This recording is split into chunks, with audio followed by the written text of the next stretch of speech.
আল্লাহ নবী নূহ নবী দয়ার নবী দুনিয়ার মানুষ দিগকে জিজ্ঞাসা করতে লাগলেন, এ মক্কা এলাকা মানুষেরা, তোমরা নারীগুলোকে জ্যান্ত জ্যান্ত কেন পুঁতে দাও?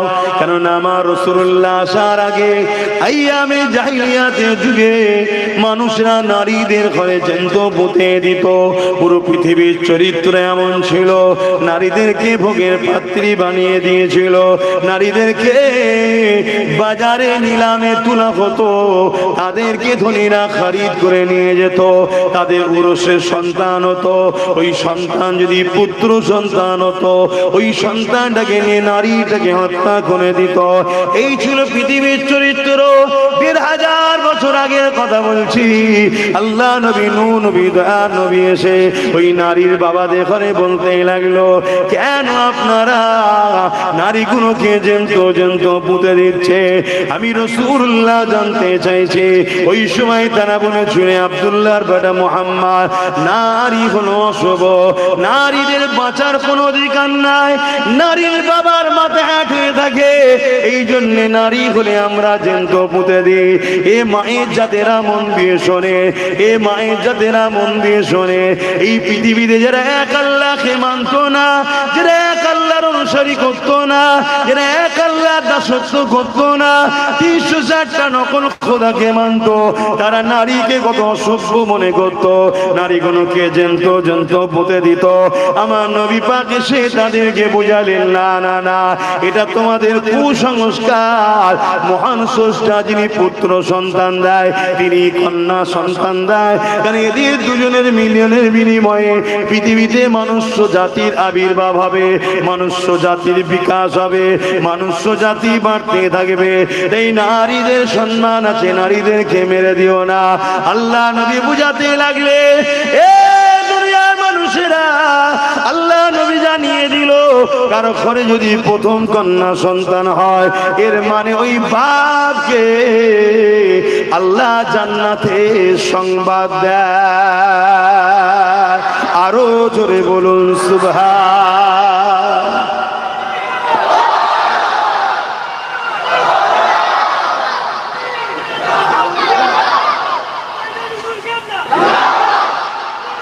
আল্লাহ এর বিরোধী করিস কেন? বলবে এজিদ সারাবি ছিল, এজিদ রাজ দরবারে তো নারীদের নিয়ে নাচ করতো। কতগুলোকে শুনবে মন দিয়ে। এজিদ আমার রাসূলের দ্বীনের বিরুদ্ধে কথা বলতো। এজিদ কথা বুঝে আসছে, এমন করে নেকায় মোতাকে জায়েজ করে দিয়েছে। এজিদ ইত্যাদি ইত্যাদি সব অন্যায় জুলুম কাজ করত, অত্যাচারী শাসক ছিল এক কথায়, তাই তার বিরোধী করি। কথা বুঝে আসছে তো নাকি?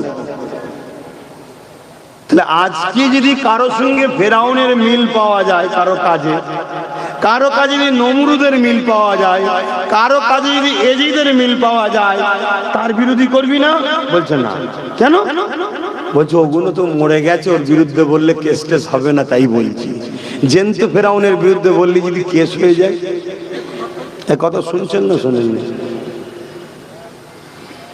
আপনি যদি বলতে না পারেন না বলগে যান, কিন্তু কেউ যদি বলে, আপনি যদি সত্যি উলামা হন, তার তো সাপোর্ট করা দরকার আছে না নাই?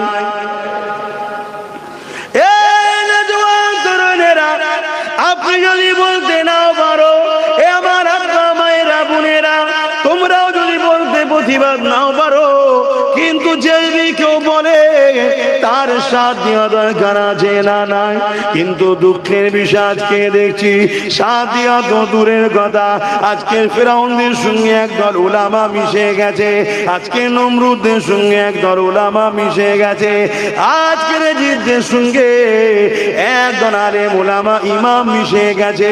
মিশে গিয়ে তাদের অর্থ খেয়ে দালালি করছে, ইসলামের পক্ষে কথা না বলে, গরিব উম্মার পক্ষে কথা না বলে, ইনসাফের পক্ষে পক্ষে কথা না বলে, মানবতার পক্ষে কথা না বলে, ক্ষুধার্ত মানুষের পক্ষে না কথা বলে জালিমদের দালালি করতে লেগেছে।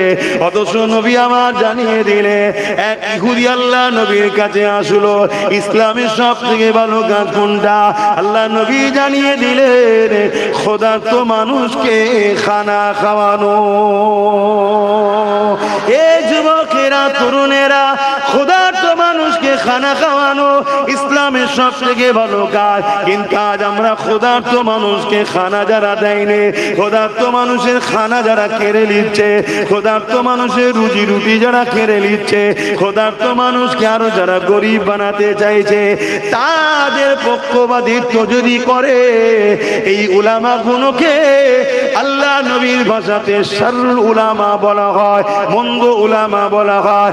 একদল উলামা সব থেকে আগে জান্নাতে যাবে, তাদেরকে খায়র উলামা বলা হয়। একদল উলামা সব থেকে আগে জাহান্নামে যাবে, যারা দুনিয়ায় ইলম অর্জন করেছে কিন্তু দুনিয়া জমিনে তাগুতি শক্তি দালালি করে জাহান্নামে সবার আগে যাবে। এই যুবকদের জানিয়ে দিয়ে যায়, এটা আজকে নতুন নিয়ম নয় গো। ইমামে হোসাইন পাক যখন জালিম অত্যাচারী এজিদের বিরোধী করেছিল, ওই সময় কারবালার মাঠেতে এজিদ বাহিনীরা ইমামে হোসাইন পাককে ঘিরে ফেললো। ইমামে হোসাইন পাক দাওয়াতে যাচ্ছিলেন, মাত্র 72 জন ছিল, কুফার দাওয়াতে যাচ্ছিল, কারবালার ময়দানে ঘিরে ফেললো। এই যে 25,000 সৈন্য কারবালা জমিনে এসেছিল, এই 25,000-এর মধ্যে 13,000 আলেম ওলামা মুফতি ছিল। তাহলে শোনো, আল্লাহ নবী জানিয়ে দিলেন, এ আমার সাহাবারা, আখিরি জামানাতে আমার উম্মতিরা প্রচুর মার খাবে। কি খাবে? নবী বলেছেন না, বলেন? এই যুবকেরা, সাহাবা হুজুরা জিজ্ঞাসা করলেন, ইয়া রাসূলুল্লাহ, হাবিবাল্লাহ, এই মার খাবে কারণটা কি হবে? আমার ভাইরা কি কম হবে?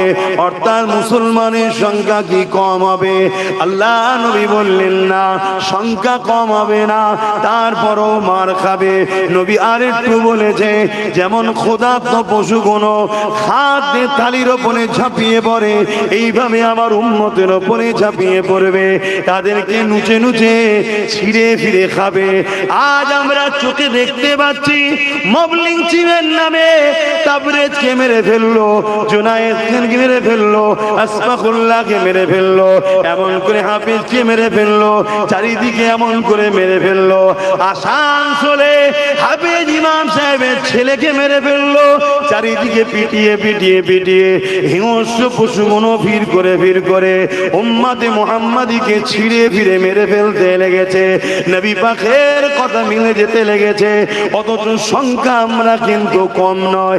যেদিকেই তাকাবে আমাদেরকে দেখা যায়, যে কাজে দেখবে আমাদেরকে দেখা যায়, যে কোনো কাজে আমরা ছাড়া হয়নি, সে ভালো হোক আর মন্দ হোক, সব জায়গাতে আমাদের নাম প্রথমে আসছে।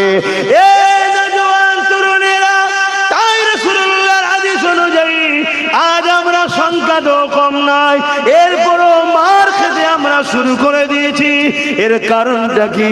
আল্লাহ নবী সাহাবাদেরকে বলেছিলেন, মন দিয়ে শোনে, নবী আমার জানিয়ে দিলে, এর কারণ হলো তাদের হৃদয় থেকে আল্লাহর ভয় বেরিয়ে যাবে।